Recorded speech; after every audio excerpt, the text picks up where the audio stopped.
أعوذ بالله من الشيطان الرجيم بسم الله الرحمن الرحيم إن الذين كفروا ينفقون أموالهم ليصدوا عن سبيل الله فسينفقونها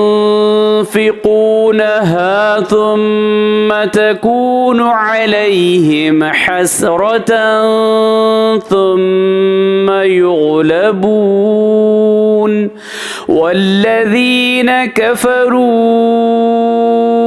إلى جهنم يحشرون। सूरह अनफाल आयत नंबर 36।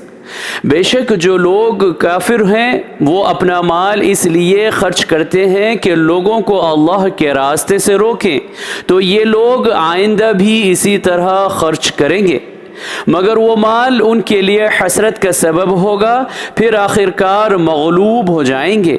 और याद रखो, जिन लोगों ने कुफ्र की राह इख्तियार की तो वो दोज़ख की तरफ जमा किए जाएंगे। सदक़ल्लाहुल अज़ीम। अल्लाह अज़मत वाले ने सच फरमाया।